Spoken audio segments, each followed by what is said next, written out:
Good morning everyone, it's Yvonne back to do your bonus read. This time we will use the Thelema Tarot.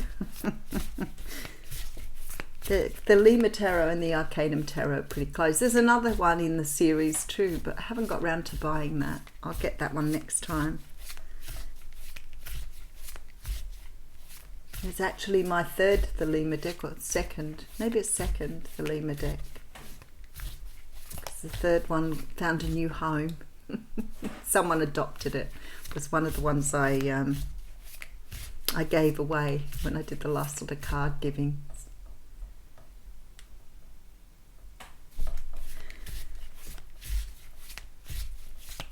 I'm enjoying the journey on TikTok. I'm doing extremely well. It's been just wonderful reading all the comments over there too. I think it's really satisfying for the ego to know that, you know, people are so receptive of what you have to offer.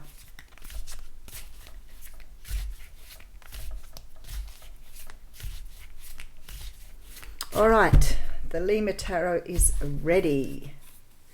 It's funny, isn't it? Because as I picked that up, I thought, I wonder if I'm going to get the same card I got in the What's Cracking reading, but I didn't. Just felt that way. Okay, so sometimes I get it wrong too, see. All right, so we have the World coming through. The World card is a card that talks about closing out a cycle. It talks about the end of a cycle. It's the last card in the Major Arcana circle, which starts with the Fool and works its way through a journey. And there's a story there if you go and read the story, but it takes you right through to the World, where there's a closing off of that particular cycle and moving to the next.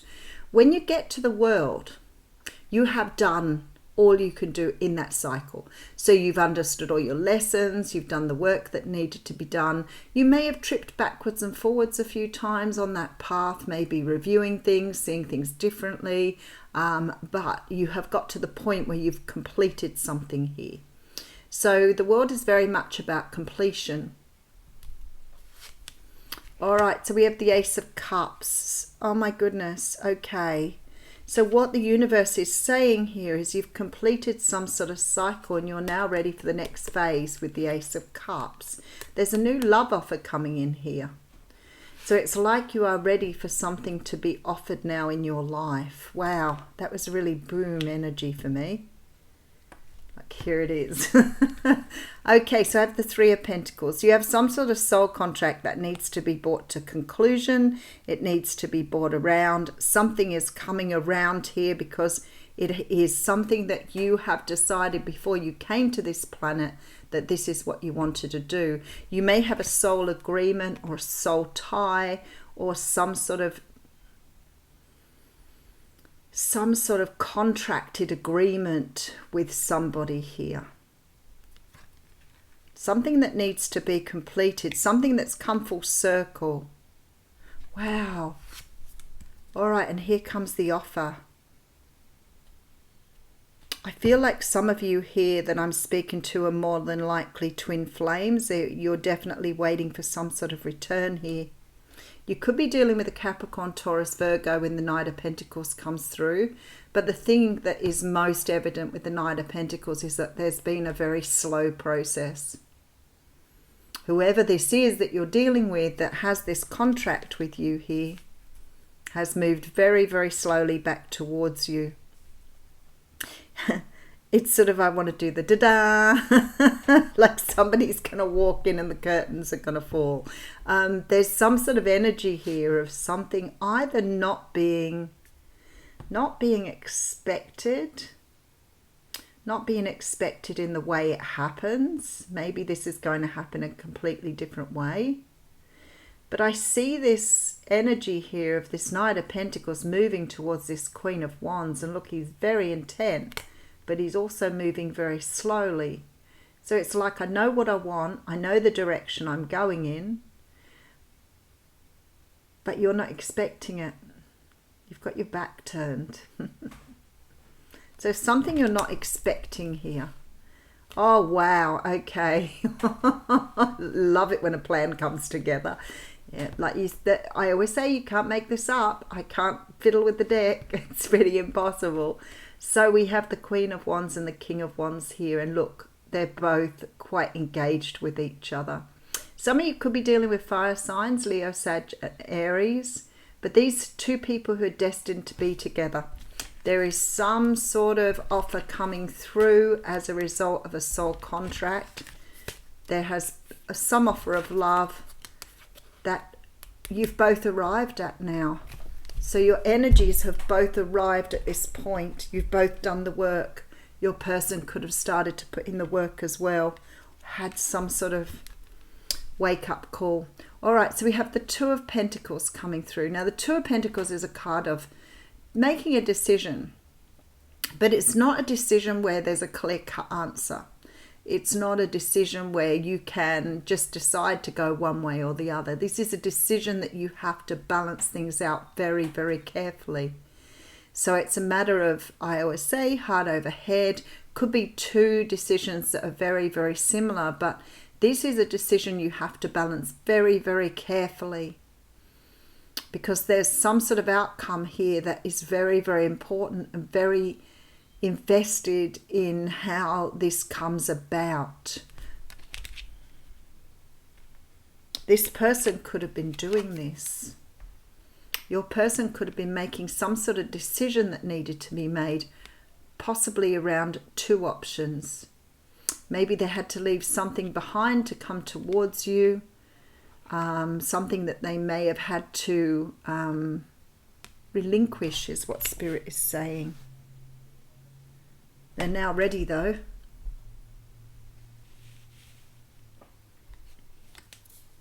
All right, so we have the Magician coming through. So the Magician is a card that talks of realizing that you have everything you need to bring in what you want. So we often talk about the Master Manifester.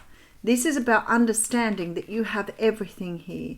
I feel like somebody's been trying to perhaps understand how to move forward on something, but perhaps with these two pentacles, they haven't really realized that actually they had everything they needed. This is, you know, the energy of, you know, should I stay? Should I go? Should I stay? Should I go? But maybe doubting that you have what it takes to do what you need to do. The Magician tells me that there's been some sort of realization here that actually this person can do what they want to do. It's stepping into that energy of the Emperor, really understanding you have the power to pull off what you need to pull off here. All right, so we have the Fool card. This person's ready to take a leap of faith now. So they may have left behind something that was really sure and clear, something very stable, because they're just throwing caution to the wind now to move in a different direction. There's very much this energy of taking a chance here. And here comes the Knight of Wands. This person is filled with passion, driven, fiery,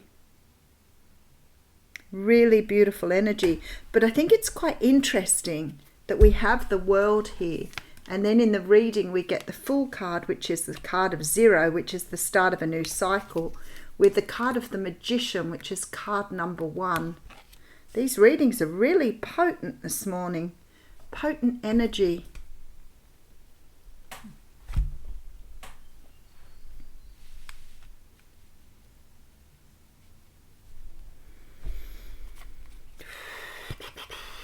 We have the Judgment card coming through.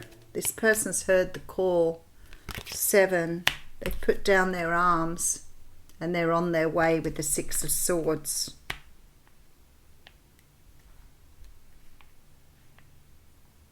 This person's had the call from the universe. The Judgment card is here. There may have been no communication with this person, but this person is not bearing arms anymore. They're putting down the swords. So maybe you had some sort of disagreement with this person. Maybe this person was maybe cut off. Maybe you cut them off, they cut you off. But there was some sort of energy here of leaving something behind, walking away without speaking. But I feel like whoever this is now has put down these swords. They're no longer angry. They're no longer upset. And it may not have been that they had the reasons to be that way, but maybe that's what's kept them at bay for so long. But with the Six of Swords here, this says to me this person is taking those swords now and moving forward. So this person has realized that whatever happened here in the past was lessons. All right, then we have the Chariot coming through. So the Chariot is a card that talks about forward movement after sort of getting your affairs in order. In this particular deck, the Chariot is moving. In the traditional tarot, the Chariot sits still, sort of giving this idea that you haven't got all things in order and you can't move forward. But this Chariot's moving forward.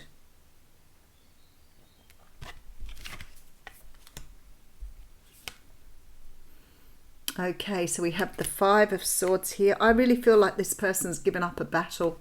Look what we come to. Oh, wow. The Lover's card. Amazing reading. Somebody's made a choice here. Somebody's made a choice and they're making moves now. Whoever this person is has given up the fight, and they've been fighting for a long time. Maybe fighting for what they had, maybe fighting to come back. Whatever it was, this person has realized that they've been fighting in a futile way. It's got them nowhere. In fact, the energy here says it's building for the Lover's card. Okay.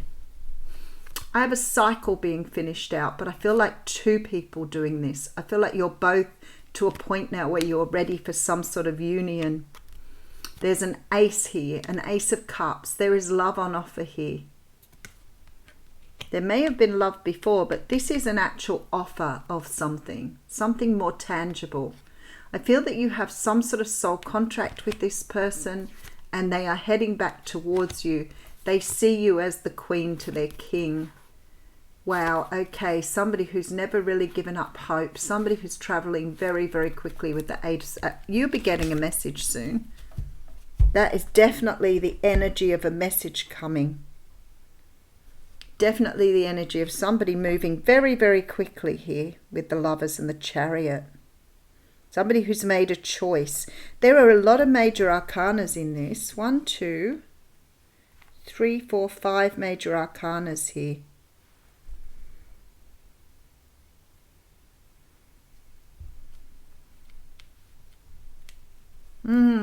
Okay, let's read you a Journey of Love card.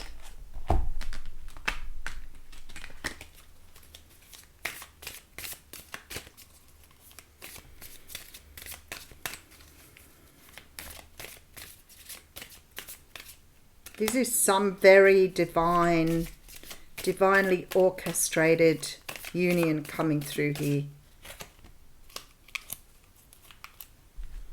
Oh, how beautiful. Spiral Dance of the Goddess, card 29.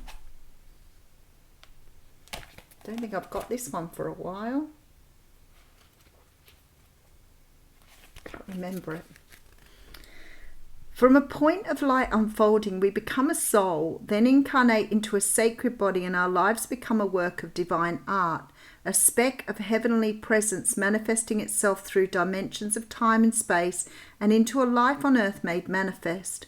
The extraordinary fact of your existence is a divine happening. As though the light of the moon is dancing not only upon the water but inside of it, your ancient light is dipping into the mud of the earth. This is how the soul becomes a divine human in the making.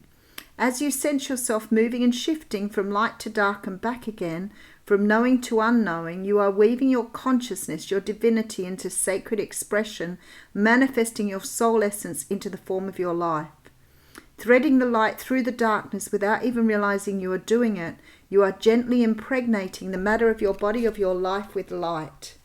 Your body and your life become luminous, radiant, and you assist others even just through your presence. It sounds wonderful, and it is, yet it is not always an easy path.